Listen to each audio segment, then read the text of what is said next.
कक्षा 12 के अगले वीडियो में आपका स्वागत है। हम सभी इसके पहले इक्विवेलेंस क्लास के बारे में अध्ययन किए थे और अब हम इस इक्विवेलेंस क्लास पर आधारित एग्जाम्पल की व्याख्या करेंगे और उसके बारे में हम जानेंगे। तो सबसे पहले इक्विवेलेंस क्लास के लिए ज़रूरी क्या होता है। आपको बताया गया है कि इक्विवेलेंस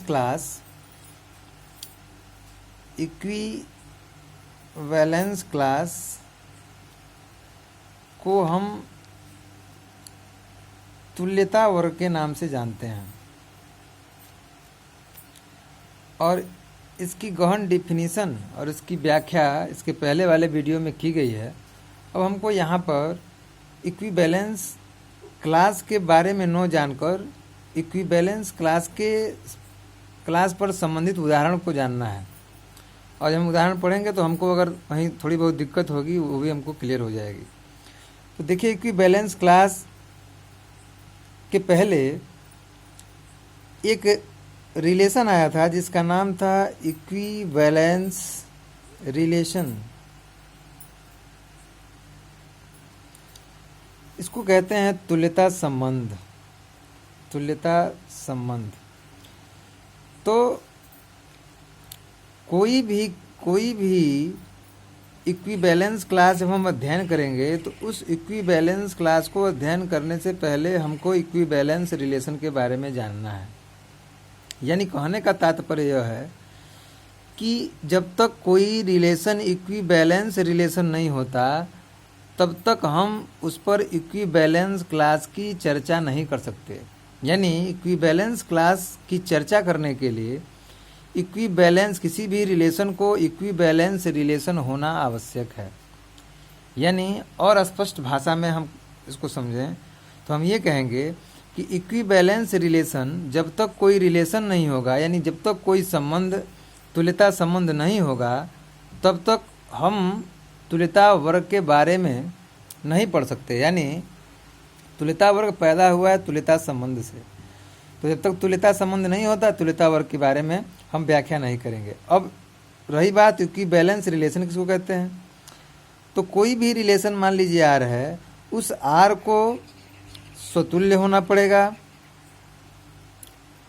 दूसरा सममित होना पड़ेगा और तीसरा हमको ये देखना है कि वह रिलेशन संक्रामक है कि नहीं है, यानी रिफ्लेक्सिव, सिमेट्रिक और ट्रांजिटिव। अगर कोई भी संबंध आर स्वतुल्य भी है, सममित भी है और संक्रामक भी है तो हम कहेंगे कि वह संबंध तुल्यता संबंध है। स्वतुल्य संबंध में क्या होता है, अगर मान लीजिए कोई अवयव ए जो समुच्चय ए का है तो स्वतुल्य में ये देखना होता है कि ए इज रिलेटेड टू ए है कि नहीं है। यानी ए को ए से संबंधित होना पड़ेगा। यानी स्वतुल्य संबंध में हमारे डबलेट बनते हैं, मतलब जो क्रमिक युग्म बनता है उस क्रमिक युग्म में केवल ए और ए ही भाग लेते हैं, यानी दोनों एलिमेंट सेम होंगे तो कहेंगे वो स्वतुल्य। सममित के लिए अगर मान लीजिए हमारे पास ए और बी दो एलिमेंट हैं ए के, तो अगर ए रिलेटेड टू बी है तो this implies B related to A होना चाहिए। यानी कि सममित में ए बी है तो हमको बी ए भी देखना पड़ेगा, ए बी और ए बी है तो बी ए भी होना पड़ेगा, तब वो संबंध सममित होगा। तीसरा है कि अगर किसी संबंध में आर्डर्ड पेयर ए बी भी है वह बी सी भी है तो इस कंडीशन में वहाँ ए सी होना चाहिए। यानी यह संक्रमण वाला संबंध है कि अगर ए बी है किसी संबंध में और बी सी है तो उसी संबंध में ए सी भी होगा, तब उसको कहेंगे कि वह संक्रमक है। तो इस तरह से स्वतुल्य, सममित और संक्रमक के बारे में हम बहुत गहन चर्चा कर चुके हैं। तो सबसे पहले अब तुल्यता वर्ग पर आधारित एक क्वेश्चन है, उस क्वेश्चन को देखेंगे और उसके हिसाब से हम तुल्यता वर्ग को आगे पढ़ेंगे। आइए देखते हैं। यह है example based on equivalence class, यानी तुल्यता वर्ग से संबंधित उदाहरण है। मान लीजिए क्वेश्चन दिया है कि सभी पूर्णांकों के समुच्चय z पर परिभाषित कोई संबंध R इस प्रकार है कि R बराबर ordered pair a b such that a minus b 3 से विभाजित है। अब समझिए यहाँ पे समुच्चय किसका है? सभी पूर्णांकों का। तो पूर्णांकों के समुच्चय को लिखते हैं हम Z से, और Z में जो पूर्णांक होते हैं, पूर्णांक आपके माइनस इनफाइनाइट से लेके प्लस इनफाइनाइट के बीच सभी पूर्णांक होते हैं, उसको हम बोलते हैं पूर्णांकों का समुच्चय। उसको लिखते हैं Z से। तो यह जो क्वेश्चन है, इस क्वेश्चन में पूर्णांकों के समुच्चय पर ही कोई संबंध R परिभाषित है, और वह R इस प्रकार है कि R का मान ऑर्डर्ड पेयर ए बी के बराबर है। लेकिन यह ऑर्डर्ड पेयर किस प्रकार का है कि इन दोनों का जब हम अंतर करेंगे तो वह 3 से विभाजित होना चाहिए। तो ये क्वेश्चन यहाँ से लेके यहाँ तक क्वेश्चन है। अब कह रहा है तो सिद्ध कीजिए कि R समुच्चय Z पर तुल्यता संबंध है। यानी हमको ये दिखाना है इस क्वेश्चन के माध्यम से कि यह जो संबंध R है वह तुल्यता संबंध है। दूसरा आगे कह रहा है तथा वे सभी विभाजन भी ज्ञात कीजिए जो तुल्यता वर्ग में परस्पर असंयुक्त हैं। यानी हमको तुल्यता वर्ग भी निकालना है, यानी उनका विभाजन भी निकालना है। जो हमने पार्टीशन की बात की थी उसी पार्टीशन की बात यहाँ पे कर रहा है। और हमको तुल्यता यानी कुल मिला के समझिए तुल्यता वर्ग निकालना है और तुल्यता संबंध निकालना है। और तुल्यता वर्ग कैसे निकालने हैं? तुल्यता वर्ग ऐसे निकालने हैं कि जिन दो तुल्यता वर्ग का आपस में इंटरसेक्शन कराएं हम, तो हमको रिक्त समुच्चय मिले, मतलब फाई मिले। उसी को हम बोलते हैं असंयुक्त। तो पहला क्वेश्चन है कि हमको दिखाना है कि वह संबंध तुल्यता संबंध है कि नहीं है। तो इसके लिए हमको तुल्यता संबंध को पढ़ने के लिए इसे बताया है कि तुल्यता संबंध प्रूव करने के लिए हमको दिखाना पड़ेगा स्वतुल्य, सममित और संक्रमक। तो स्वतुल्य में क्या दिखाएंगे कि ए से संबंधित है। तो यहाँ देखिए तुल्यता संबंध की जांच। पहला हम स्वतुल्य संबंध की जांच कर रहे हैं, रिफ्लेक्सिविटी की। माना ये कोई अवयव है जो पूर्णांकों के समुच्चय से लिया गया है। यानी चूंकि हमको पूर्णांक पर ही यह संबंध परिभाषित है, इसलिए हम कोई भी अवयव लेंगे तो वह अवयव इस पूर्णांक का ही होना चाहिए। तो हमने मान लिया कि माना a is element of Z। तो इस R की परिभाषा से a b such that a minus b 3 से विभाजित होगा। तो जब यहाँ से R लिखेंगे तो ए बी, चूंकि स्वतुल्यता की बात कर रहे हैं, तो स्वतुल्यता में ए और बी दोनों की जगह ए ही होगा, क्योंकि डबलेट हमको चाहिए। तो ए और बी की जगह पे, इस ए की जगह पे ए है तो यहाँ भी ए होगा। तो यहाँ पे हो जाएगा ए माइनस ए। तो वही लिखा गया है कि इसका मतलब अगर हम Z से कोई एलिमेंट ए ले रहे हैं तो ए माइनस ए जो होगा वह 3 से विभाजित होगा। तो ए माइनस ए की वैल्यू क्या आएगी? 0। मान लीजिए हम पूर्णांकों के समुच्चय से ले लिए 3, तो 3 माइनस 3 0, 4 ले लिए 4 माइनस 4 0, माइनस 4 ले लिए तो माइनस 4 में से फिर माइनस 4 को घटाएंगे तभी 0 आएगा। तो कहने का मतलब ये है, जब हम इसे मान लीजिए माइनस 4 ले रहे हैं तो माइनस 4 में से हम जब माइनस 4 को घटाएंगे तो ये वैल्यू आएगी माइनस 4 प्लस 4 बराबर क्या आएगी? 0। तो 0 किसी भी संख्या से पूर्ण रूप से विभाजित होता है। तो इसका मतलब जब हम स्वतुल्यता की जांच करेंगे तो दोनों एलिमेंट सेम होंगे। तो ए माइनस ए की वैल्यू 0 आएगी, और आप जानते हैं कि 0 3 से विभाज्य है। तो इसका मतलब ये हो गया कि यह जो रिजल्ट दे रहा है, यह रिजल्ट इस संबंध की पूर्ति कर रहा है। यानी इसका मतलब ये हो गया कि यह दोनों जो ए हैं, ए इज रिलेटेड टू ए, यानी कि ए से संबंधित है। तो जब कोई एलिमेंट स्वयं के एलिमेंट से संबंधित हो जाता है तो वही कहलाता है स्वतुल्यता संबंध। इसलिए R यहाँ लिखेंगे, इसलिए R स्वतुल्य संबंध है। इसलिए R स्वतुल्य संबंध है क्योंकि आपको बताया गया है कि दोनों एलिमेंट सेम होने चाहिए।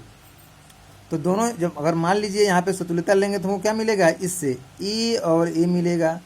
तो यानी ए की जगह पे भी ये होगा और बी की जगह पे भी ये होगा। तो जब यहाँ ए की जगह ए और बी की जगह ए लिखेंगे तो हो जाएगा ए माइनस ए। तो वही यहाँ लिखा गया है कि ए माइनस ए से जो रिजल्ट आएगा उसको चेक करेंगे कि वह 3 से विभाज्य है कि नहीं। इसका मतलब 0 3 से विभाज्य होता है। तो इसका मतलब यह स्वतुल्य संबंध की पुष्टि कर रहा है। अब इसके बाद हम जाएंगे सममितता संबंध पे। तो सममितता संबंध का मतलब, जैसे मान लीजिए सममितता में आप जानते हैं कि अगर ए बी है तो क्या मिलना चाहिए हमको, अगर ए बी है तो हमको मिलना चाहिए बी ए, यानी अगर A is related to B तो B is also related to A, तो उसको हम कहते हैं सममितता संबंध। तो यहाँ पर चूंकि सममितता संबंध में ये दो अलग अलग एलिमेंट होते हैं, इसलिए मैंने मान लिया है कि जेड का कोई एलिमेंट ए और बी है, इस प्रकार है कि ए बी से संबंधित है। तो ए माइनस बी 3 से अगर विभाज्य होगा तो इसमें से अगर हम माइनस कॉमन, मतलब माइनस को अगर हम इन करें, जैसे मान लीजिए हम ये कहें कि अगर मान लीजिए हम ये कहें कि 12 3 से विभाज्य है, 3 से विभाज्य है, तो इसका मतलब -12 भी क्या होगा, 3 से विभाज्य होगा। क्योंकि प्लस और माइनस से यहाँ वैल्यू पर फर्क तो पड़ेगा, लेकिन उसकी विभाज्यता पर कोई फर्क नहीं पड़ेगा। ये भी विभाज्य 12 अगर 3 से विभाज्य है तो -12 भी 3 से विभाज्य होगा। तो यहाँ पर अगर a माइनस बी 3 से विभाज्य है तो हम ये कह सकते हैं कि -a माइनस बी भी 3 से विभाज्य होगा। 2 3 से, अगर मान लीजिए हम ये बात कर रहे हैं कि 2 3 से विभाज्य है तो इसका मतलब -2 भी 3 से विभाज्य होगा। अगर मान लीजिए 6 3 से विभाज्य है तो इसका मतलब -6 भी 3 से विभाज्य होगा। तो अगर हम ये लिखे हैं तो इसको हम लिख सकते हैं। और इसके बाद जो अगला स्टेप बनेगा, इस स्टेप में जब माइनस को इन करेंगे तो ऋण वाला धन और धन वाला ऋण हो जाएगा, तो यह बदल जाएगा b माइनस ए। इसका मतलब कि अगर a माइनस बी 3 से विभाज्य है तो b माइनस ए भी 3 से विभाज्य होगा। तो जब ये a b से संबंधित था तो उसको लिखे a रिलेटेड टू b, तो उसी प्रकार b a से संबंधित है, इसको लिखेंगे b रिलेटेड टू a। इसको पढ़ेंगे, अर्थात b a से क्या है, संबंधित है। तो हमको चाहिए क्या, a अगर b से संबंधित है तो b को भी a से संबंधित होना पड़ेगा। तो यहाँ पर a b से संबंधित था, हमने यहाँ पे ला दिया कि b a से संबंधित है। इसका मतलब कि a is related to b, this implies b is also related to a। इसका मतलब ये हो गया कि r को हम कहेंगे कि वह सममित संबंध है। तो इस तरह से सममितता की हम पुष्टि कर देंगे। उसके बाद आएंगे संक्रामकता पर। संक्रामकता में आप जानते हैं कि उसका फंडामेंटल कॉन्सेप्ट है कि अगर ए बी है और बी सी है तो क्या मिलना चाहिए, ए सी मिलना चाहिए, ए सी मिलना चाहिए। यानी अगर A related to B, A is related to B और B is related to C, तो A will be also related to C होगा, तब वो सम्मित होगा। तो मान लीजिए अगर इस क्वेश्चन में हम ए बी लेंगे तो क्या लिखेंगे, इसका मतलब लिखेंगे ए माइनस बी किससे विभाजित है, 3 से। अगर बी सी लेंगे तो क्या लिखेंगे, बी माइनस सी किससे विभाजित है, 3 से। तो यहाँ पर हम 3 एलिमेंट लिए हैं, क्योंकि संक्रामकता के लिए 3 एलिमेंट हमको लेने होते हैं। तो ए बी सी एलिमेंट लिए हम, और वो इस प्रकार हैं कि ए इज रिलेटेड टू बी तथा B is related to C.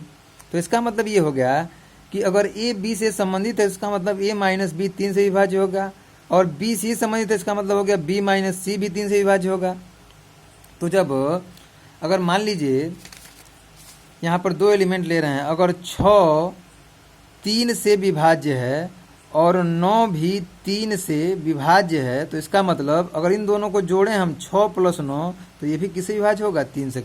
Check करिए कैसे, 6 3 से विभाज्य है, 3 दूना 6, 9 3 से विभाज्य 3 तरीके 9, तो 6 और 9 कितना हो जाएगा, 15। यानी 15 भी 3 से क्या होगा, विभाज्य होगा। इसका मतलब अगर एक एलिमेंट 3 से विभाज्य है, दूसरा एलिमेंट भी 3 से विभाज्य है, तो दोनों का योगफल भी 3 से विभाज्य होगा। तो उसी प्रकार से ए माइनस बी 3 से विभाज्य है और बी माइनस बी भी 3 से विभाज्य है, तो इसका मतलब इन दोनों का ए माइनस बी और बी माइनस सी का जो योगफल होगा यह भी 3 से क्या होगा, विभाज्य होगा। 3 से विभाज्य है तथा इतना भी 3 से विभाज्य है, 3 से विभाज्य है, तो इन दोनों का योगफल भी 3 से विभाज्य होगा। इन दोनों को जोड़ेंगे तो बी से बी कट जाएगा, यहाँ बचेगा क्या, ए माइनस सी। यानी इन दोनों को जोड़े क्या में हमको मिल गया, ए माइनस सी 3 से विभाज्य होगा। तो यहाँ देखिए ए माइनस बी माइनस सी हमको मिल गया, तो क्या मिलना चाहिए, ए माइनस सी। ए माइनस बी का मतलब क्या, ए रिलेटेड टू बी माइनस सी का मतलब क्या, बी रिलेटेड टू सी। तो ए माइनस सी का मतलब क्या हो गया, ए रिलेटेड टू सी। तो यहाँ पर हम देख रहे हैं कि अगर ए बी है और बी सी है तो क्या मिलना चाहिए, ए सी। तो ए सी हमको यहाँ पर मिल गया, इसलिए आर हम एक संक्रामक संबंध होगा। तो पहले, दूसरे और तीसरे से हमको ये मिला कि आर स्वतुल्य भी है, आर सममित भी है, आर संक्रमक भी है, इसलिए आर तुल्यता संबंध होगा।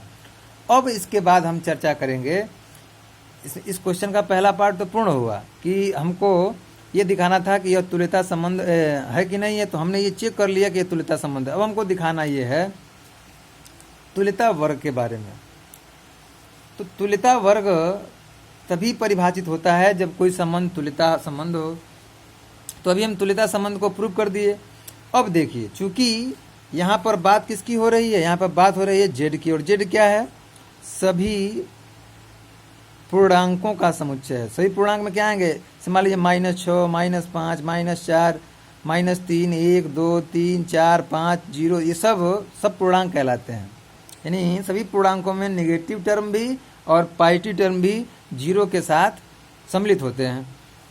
तो हमने तुल्यता वर्ग के लिए 3 एलिमेंटों को लिया है, 0 को, 1 को और 2 को। हमने मान लिया है कि 0, 1 और 2 के लिए हमें तुल्यता वर्ग निकालना है। तो आप जानते हैं कि तुल्यता वर्ग को लिखने के लिए बड़े ब्रैकेट से रिप्रेजेंट करते हैं। और क्यों हमने 0, 1, 2 को लिया है, क्योंकि 0 भी पूर्णांक है, 1 भी पूर्णांक है, 2 भी पूर्णांक है। हम यहाँ पर -1 और -2 को भी ले सकते थे, -3, -4 को भी ले सकते थे, -4, -5, -6 को भी ले सकते थे, लेकिन सुविधा के लिए हमने 0, 1 और 2 को लिया है। तो 0 के तुल्यता वर्ग को इससे प्रदर्शित करते हैं। अब देखिए, यहाँ पे क्वेश्चन ये है कि क्वेश्चन आपका ये है कि सभी पूर्णांकों के समुच्चय z पर परिभाषित कोई संबंध r इस प्रकार है कि r बराबर ab such that a minus b 3 से विभाजित है। तो यहाँ पर जब 0 का तुल्यता वर्ग ज्ञात करेंगे तो तुल्यता वर्ग में वही एलिमेंट आते हैं जो जिस समुच्चय पर वो संबंध परिभाषित होता है, उसी एलिमेंट से, उसी मतलब समुच्चय से एलिमेंट लिए जाते हैं। तो हम z इसलिए लिए हैं क्योंकि यहाँ पर पूर्णांकों के समुच्चय की बात कर रहा है क्वेश्चन में।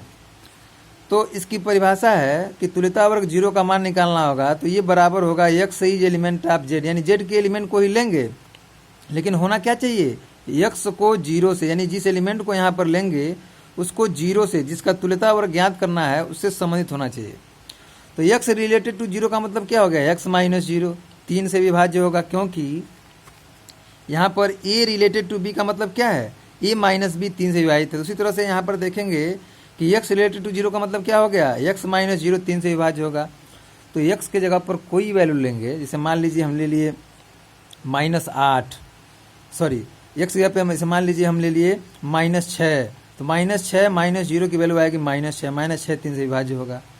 उसके बाद से क्या होगा, -5 तो होगा नहीं, -4 तो होगा नहीं, -3 होगा, तो -3 -0 यानी -3 3 से विभाजित होगा। फिर हम ले लिए 0, तो 0 -0 भी 3 से विभाजित हो गया। फिर हम ले लिए क्या, 6, तो 6 ले लिए, चाहे 3 ले लिए, 3 -0 भी 3 से विभाजित होगा। फिर हम ले लिए 6 3 से विभाजित होगा। अगर हम मान लीजिए यहाँ पे ले रहे हैं x की वैल्यू -9, तो -9 में से 0 को माइनस करेंगे तो वैल्यू आएगी क्या, -9, यानी -9 भी 3 से क्या होगा, विभाजित होगा, मतलब पूर्ण रूप से कट जाएगा। तो इसका मतलब 0 के इक्विवेलेंस क्लास में 3 के अंतर पर एलिमेंट मिलेंगे, यानी -6 इसके आगे लिखना हो तो -9, इसके आगे लिखना हो तो -12, इसके आगे लिखना हो तो 3 6 9 12 और क्या 15, ऐसे लिखते हम चले जाएंगे। तो यानी 0 के तुल्यता वर्ग में ये चीज़ें भाग लेंगी। अब इसी प्रकार अवयव 1 के लिए अगर हम 1 का इक्विवेलेंस क्लास निकालना है तो इसको लिखेंगे ऐसे, और फिर वही पुरानी वाली कहा हो तो x is element of z such that x is related to 1, और x इज रिलेटेड टू 1 का मतलब a is related to b का मतलब a माइनस b 3 से विभाजित है। तो यहाँ पर a आर b का मतलब a माइनस b 3 से विभाजित। उसी तरह से x आर 1 का मतलब x माइनस 1 3 से विभाजित। तो x की जगह पे ऐसा कौन सा एलिमेंट हम लेंगे कि जो 3 से विभाजित हो जाता है। अगर x की जगह पे मान लीजिए हम x की जगह पे अगर हम ले रहे हैं -5, तो -5 और -1 कितना हो जाएगा, -6 3 से विभाजित हो जाएगा। x की जगह पे अगर -4 ले रहे हैं तो -4 और -1 -5 देगा, तो -5 3 से विभाजित नहीं होगा। इसका मतलब है x की वैल्यू हम -4 नहीं लेंगे। x की वैल्यू -3 मान ले रहे हैं तो -3 -1 -4 होगा, -4 3 से विभाजित नहीं होगा। इसका मतलब x की वैल्यू -3 भी नहीं लेंगे। x की वैल्यू -2 देखते हैं तो अगर मान लीजिए यहाँ पर ये जो x है, अगर x की वैल्यू मान लीजिए हम -2 ले रहे हैं तो ये हो जाएगा -2 और -1 बराबर -3 आएगा। -3 3 से क्या है विभाजित है, इसका मतलब x की वैल्यू -2 हम इसमें रखेंगे तो -2 रखी गई है। x की वैल्यू अगर -1 रखते हैं, x की वैल्यू -1 रखेंगे तो ये हो जाएगा -1 और ये -1 हो जाएगा -2। -2 3 से विभाजित नहीं होगा तो इसका मतलब हम -1 को नहीं लेंगे, इसलिए इसमें -1 को नहीं लिया गया है। इसके बाद मान लीजिए यहाँ पे लेना है -5 के बगल में लेना है तो हम किसको लेंगे? अगर मान लीजिए -5 के बाद आता है -6 तो x की जगह पे -6 ले लेते हैं तो x -1 है तो इसका मतलब x का मान जब -6 रखेंगे तो -6 -1 बराबर हो जाएगा -7 और -7 3 से विभाजित नहीं है तो इसका मतलब x की वैल्यू हम -6 नहीं लेंगे, तो इसलिए यहाँ पे -6 नहीं लेंगे। x की वैल्यू अगर मान लीजिए -7 लेते हैं, x बराबर -7 लेते हैं तो ये हो जाएगा -7 और -1 बराबर -8। -8 3 से विभाजित नहीं होगा, इसका मतलब यह वैल्यू भी नहीं लेंगे तो इसलिए -7 को भी नहीं लेंगे। -8 लेते हैं, मान लीजिए x बराबर -8 तो हो जाएगा x -1 है, इसका मतलब हो गया -8 -1 बराबर -9 और -9 3 से क्या है विभाज्य है, इसका मतलब x बराबर हम -8 को लेंगे। यानी इसके बाद अगर हम लिखना चाहें तो क्या लिखेंगे -8। ऐसे ही इसमें केवल वही एलिमेंट आएंगे जिसमें हम x का मान रख दें तो वह 3 से विभाजित हो जाए तो हमको ये एलिमेंट मिलेंगे। तो ये हो गया एक का इक्विवेलेंस क्लास। ऐसे 2 के लिए निकालेंगे तो 2 का इक्विवेलेंस क्लास आपको ऐसे मिल जाएगा, ठीक उसी नियम से निकालेंगे तो 1 का 0 का 2 का इक्विवेलेंस क्लास अगर इन सबको देखें तो 0 के इक्विवेलेंस क्लास में और 1 के इक्विवेलेंस क्लास में, देखिए अब 0 का इक्विवेलेंस क्लास ये है और 1 का इक्विवेलेंस क्लास ये, इन दोनों में कोई भी कॉमन नहीं है, कोई भी कॉमन एलिमेंट नहीं मिलेगा।